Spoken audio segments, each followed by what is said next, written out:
പ്രയോഗങ്ങൾ പർവ്വതീകരിക്കേണ്ടതില്ല എന്നാണ് party secretary പറഞ്ഞത്. നോക്കൂ, ഇത് എന്തുകൊണ്ടാണ് സജി ചെറിയാൻ ഈ 3 വാക്കുകൾ പിൻവലിച്ചത് എന്നുള്ളൊരു പരിശോധന നമ്മൾ നടത്തുമ്പോൾ നമ്മൾ ഇന്നലെ പറഞ്ഞ കാര്യങ്ങൾ തന്നെ ഇവിടെ പ്രസക്തമാവുകയാണ്. ജിഹാദികളാണ് ഇപ്പോൾ CPM നിയന്ത്രിക്കുന്നത് എന്നായിരുന്നു കഴിഞ്ഞ ദിവസം ടെലിവിഷൻ ചർച്ചകളിലൊക്കെ തന്നെയും BJP എടുത്തിട്ടുള്ള നിലപാട്. ഇപ്പോൾ സജി ചെറിയാനെ സംബന്ധിച്ചിടത്തോളം സജി ചെറിയാൻ ഒറ്റക്കായിരിക്കില്ല അക്കാര്യത്തിൽ ഒരു തിരുത്തൽ പ്രക്രിയയിലേക്ക് പോയിട്ടുള്ളത്.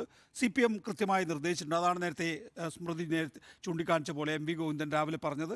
ഏതെങ്കിലും തരത്തിൽ പിശകുള്ള വാക്കുകളുണ്ട് എങ്കിൽ അത് പരിശോധിക്കും എന്ന് പറയുന്നു. ഏതാണ്ട് അധികം മണിക്കൂറുകൾ കഴിഞ്ഞില്ല അല്ലേ, 1-2 മണിക്കൂറുകൾ കഴിയുമ്പോഴേക്കും സജി ചെറിയാൻ അക്കാര്യത്തിൽ തിരുത്തൽ വരുത്തി പ്രസ്താവന ഇറക്കുകയാണ്. നിങ്ങൾ എന്താണ് പറയാൻ ഉദ്ദേശിച്ചത്? ആ പറയാൻ ഉദ്ദേശിച്ച കാര്യങ്ങൾ നിലനിർത്തുക. ഈ കാര്യങ്ങൾ ആർക്കെങ്കിലും വേദന ഉണ്ടാക്കിയിട്ടുണ്ടോ? ഉണ്ട് എങ്കിൽ ആ പരാമർശം നീക്കം ചെയ്യുക. നോക്കൂ, അവിടെയാണ് നേരത്തെ പറഞ്ഞ ഈ ജിഹാദികളാണ് ഇപ്പോൾ CPM നിയന്ത്രിക്കുന്നത്. ഇത് CPM ഒരു BJPയും തമ്മിലുള്ള ഒരു ക്ലാഷായിട്ടല്ല വരുന്നത്. പകരം BJPയുടെ ഇവിടുത്തെ സംസ്ഥാന നേതൃത്വം എന്താ ചെയ്തിട്ടുള്ളത്? ഇത് മുസ്ലിം ക്രിസ്ത്യൻ വിഷയമാക്കി ഉയർത്തിക്കൊണ്ടുവരികയാണ് ചെയ്യുന്നത്. അപ്പോൾ അങ്ങനെ മുസ്ലിം ക്രിസ്ത്യൻ വിഷയമായി ഉയർത്തിക്കൊണ്ടുവരുമ്പം അത് CPM സംബന്ധിച്ച് പഴയ പോലെ അല്ല. ഇപ്പോൾ യഥാർത്ഥത്തിൽ രാജ്യമെമ്പാടും വലിയ നിലയിൽ കാര്യങ്ങൾ മാറിയിട്ടുണ്ട്. സംസ്ഥാനത്തും അത് മാറ്റി.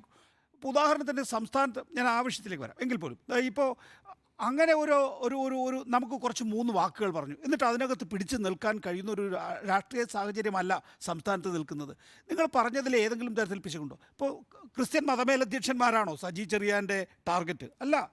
അവർക്ക് ഏതെങ്കിലും തരത്തിൽ വിഷമമുണ്ടായിട്ടുണ്ടോ? ഉണ്ടെങ്കിൽ അത് മാറ്റിവെച്ചിരിക്കുന്നു. പക്ഷേ ഞാൻ പറഞ്ഞ മെസ്സേജ് എന്താണ്? ആ പറഞ്ഞ മെസ്സേജ് അവിടെയുണ്ട് എന്നുള്ളതാണ്. സജി ചെറിയാനെ സംബന്ധിച്ചിടത്തോളം CPM സംബന്ധിച്ചിടത്തോളം അവരുടെ ലക്ഷ്യം എന്ന് പറയുന്നത് ഇവിടെ വർഗീയമായി മുതലെടുക്കുന്ന ആളുകളുണ്ടോ? ഉണ്ടെങ്കിൽ അവരെ ടാർഗറ്റ് ചെയ്യുക. അതിന് പകരം നിങ്ങൾ പോയി വീണ്ടും ഇതിനകത്ത് ഗുസ്തി പിടിച്ചാൽ ഈ ക്രിസ്ത്യൻ മതമേലധ്യക്ഷന്മാർക്കെതിരായിട്ടുള്ള പരാമർശത്തിൽ അവരിപ്പോൾ മണിപ്പൂർ കലാപത്തിൽ സംഭവിച്ചതിനേക്കാൾ വലിയ രോഷത്തോടു കൂടിയാണ് ഈ സജി ചെറിയാൻ്റെ വിഷയത്തിൽ രംഗത്തിറങ്ങിയിരിക്കുന്നത്. അപ്പോൾ അത് വേണ്ട, അതങ്ങോട്ട് മാറ്റിവെക്കുക.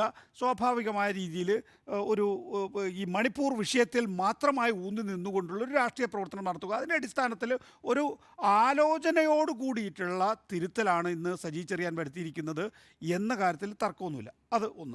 2, കഴിഞ്ഞ ദിവസം ഞാൻ പറഞ്ഞിരുന്നു സജി ചെറിയാൻ ഇത്ര പറഞ്ഞാൽ പോരാ, ഇതിൽ കൂടുതൽ പറയണമെന്ന്. നോക്കൂ, സ്വന്തം സമുദായത്തോട് വിശ്വാസവഞ്ചന നടത്തിയിരിക്കുകയാണ് ഈ ക്രിസ്ത്യൻ മതമേലധ്യക്ഷന്മാർ.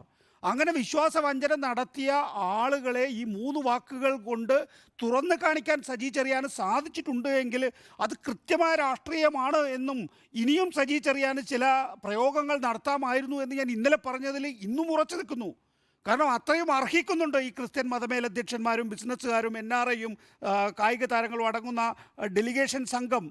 കാരണം അവരവിടെ ചെന്നിട്ട് പ്രധാനമന്ത്രിയുടെ വിരുന്ന് കഴിഞ്ഞതിന് ശേഷം സംസാരിക്കാൻ അനുവാദം ലഭിക്കുന്നു. അവർ വ്യത്യസ്തങ്ങളായ വിഷയങ്ങൾ സംസാരിക്കുന്നു. പ്രധാനമന്ത്രിയും കേന്ദ്ര സർക്കാരും ചെയ്ത കാര്യങ്ങളെക്കുറിച്ചൊക്കെ. ഈ കേന്ദ്ര സർക്കാർ ചെയ്ത കാര്യങ്ങളിൽ ഏറ്റവും പ്രധാനമാണ് 2023 ഏറ്റവും പ്രധാനമാണ് 2023 മണിപ്പൂരിലേക്ക് ഒരു സമാധാന ദൗത്യത്തെ അയച്ചില്ല. പ്രധാനമന്ത്രി ഒരു വാചകം മിണ്ടിയില്ല. പ്രധാനമന്ത്രി ആ സംസ്ഥാനം സന്ദർശിച്ചില്ല എന്ന്.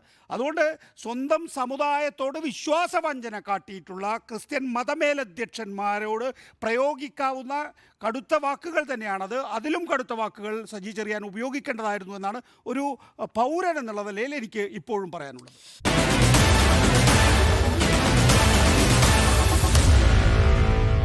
Meet the editors.